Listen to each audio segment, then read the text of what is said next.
Showbiz fanatics, Katden or Catherine Bernardo and Alden Richards, abay napapabalitang tapos na. Isa sa mga news outlet sa YouTube ang nagpapakalat nito. I-fact check nas. Bago tayo magpatuloy sa ating updates for today's video, nais ko po muna of course magpasalamat sa lahat ng mga legit viewers, subscribers at ang lahat ng mga legit na nagmamahal at sumusubaybay sa lahat ng ating mga updates. Thank you so much. And for today's video, ang video na nakikita niyo po sa screen ay ilan lamang sa mga videos or behind the scene videos ng kung saan ina-accommodate ni Miss Catherine Bernardo ang lahat at ni Alden Richards ang lahat ng mga fans na nais siya na magpa-picture.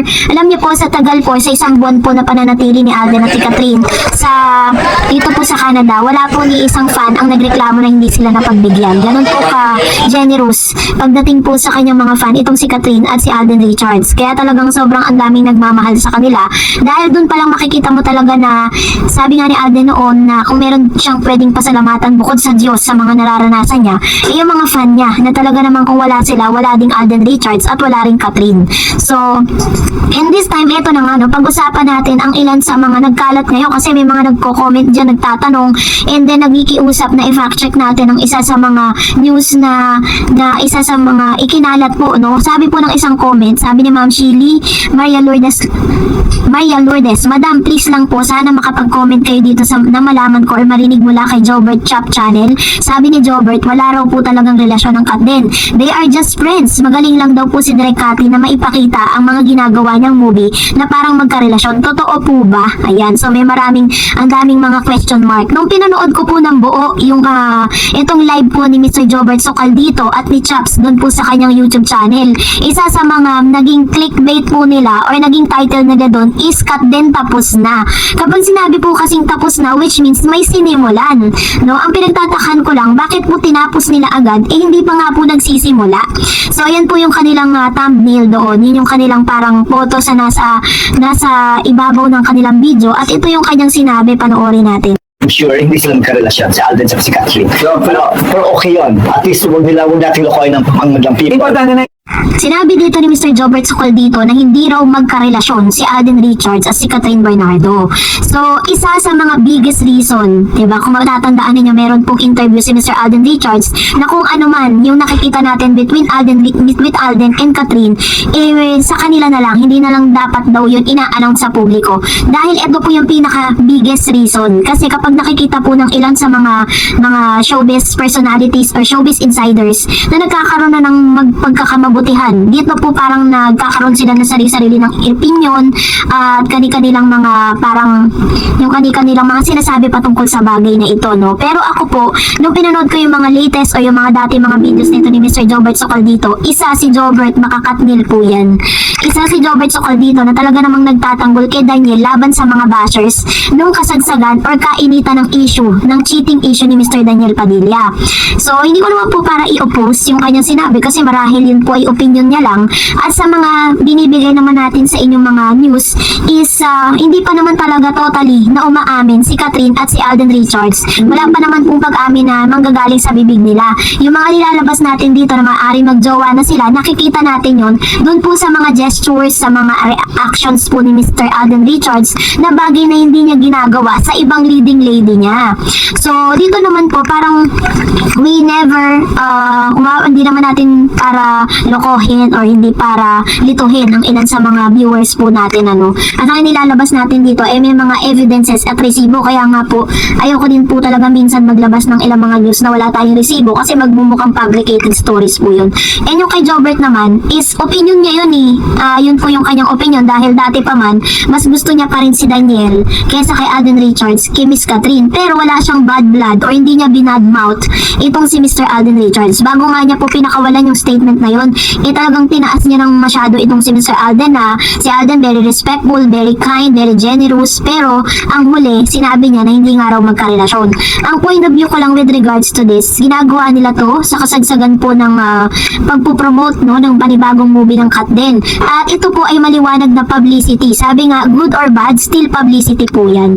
So at the end of the day, it's all about Catherine Bernardo and Alden Richards. Sa kanila pa rin po talaga yung pinaka best na manggaling yan, yung mga statement na yan, at yung pag-amin.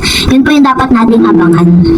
And now, narito naman ang ilan sa mga opinion po ninyo or komento patungkol naman sa ating latest updates. Magbabasa tayo ng ilan sa mga komento ninyo. Unahin po natin si Ma'am si Perla Takehana. Si Catherine naman kasi walang pagkasuplada, maski na sikat na sikat. Siguro noon pag si Daniel ang naging open-minded, siguro matagal na siyang may best actress at hindi rin siguro madaling nahulog ang loob niya sa iba kung na-expose siya. It looks like she's faithful and loyal. Pero talagang tinadhanan sila ni Alden. He waited Kat and had realized enough with Daniel. Paano mayroon na siyang pwedeng pagkumperan niya? I am so that Kat had get out with Daniel's relationship. She treat Kat roughly. Just watch their video. Ayun. Ito po sa punto na to ha, parang hindi ko pwedeng sabihin na nangyayari talaga to, 'di ba? Kasi lagi ko pong sinasabi for almost 11 years ng pagsasama or relationship ni Miss Catherine at Mr. Daniel Padilla. They're really happy. Kaso nga lang talagang wala naman talagang perpektong relasyon. Nangyayari talaga yung mga bagay na hindi natin inaasahan, and they had enough. They chose not to continue the relationship. Yun po yung naging naging ending. At nobody else or nobody dito po sa showbiz, maging po sa kanilang dito po sa mundo natin, na talagang nakakaalam kung ano ba talagang totoong rason ng kanilang hiwalayan. Sabi ni Miss Renato Sayan, narinig ko na at nakikita ko na interview ni Justin Ong. Funny thing though, I don't think makonsider karibal ni Alden. Ito is si Justin, wala nang pagkakataon na makita or makilala ni Kat. Ito si Justin, in what way?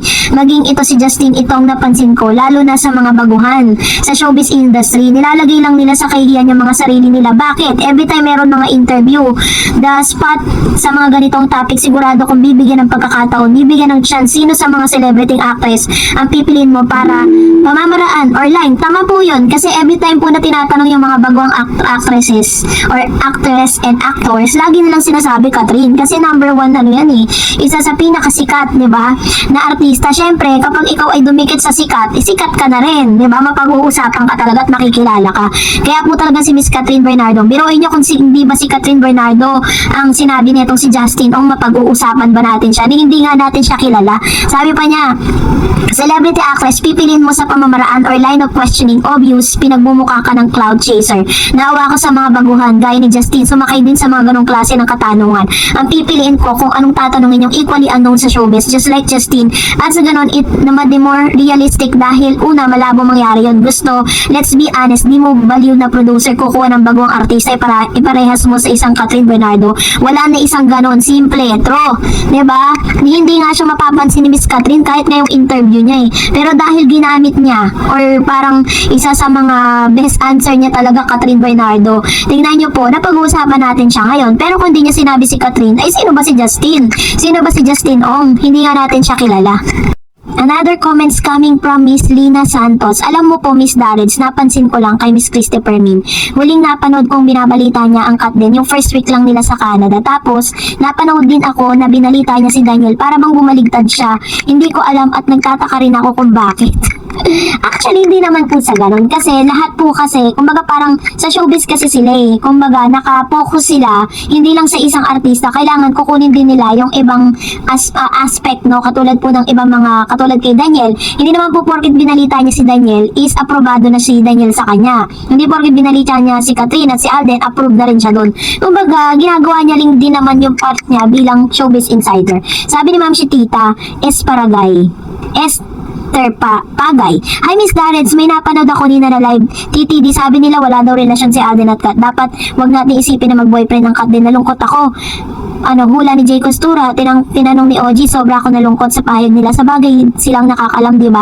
Tiwalag na si Kat at di mo sila iglesia, Miss Darreds. Ayan, ay paliwanag ko na po yan kanina. Sabi ni Ma'am Shibergy, hi Ma'am Dars, thanks again for the update. God bless you. Lagi kita inaabangan. Oo, Ma'am Dars, napanood ko yung interview ni Justin Ong.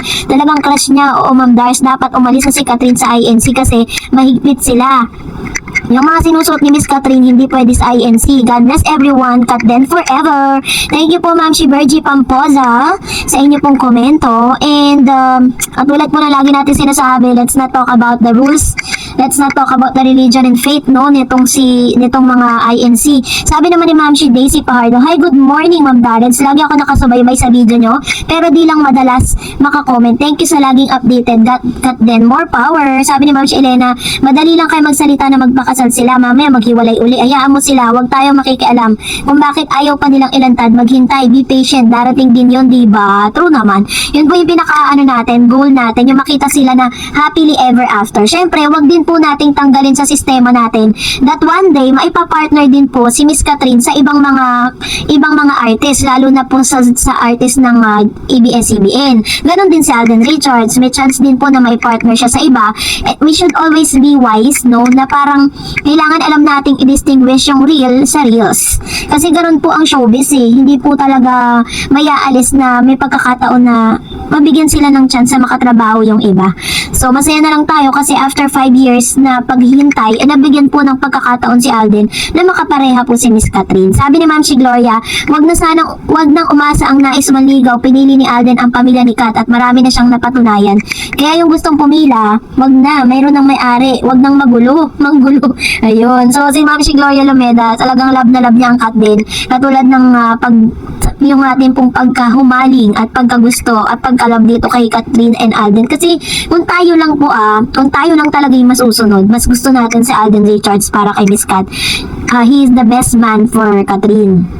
And deserve niya po si Miss Catherine. Sabi ni Miss Josie Henegere, just enjoy your life, Kat. Mas marami ka pang pagpipilian ng mga suitors mo. Just pick the right one that close to God. Sabi naman si Glorioso, tama, yan. And ano pinaka-best thing that we can choose the best man that is close to God. Yun po yung pinaka-best doon. So, that's it for today. For more videos and updates, please don't forget to like and subscribe. And please don't forget to follow my Facebook page, Dar Eds TV. God bless everyone!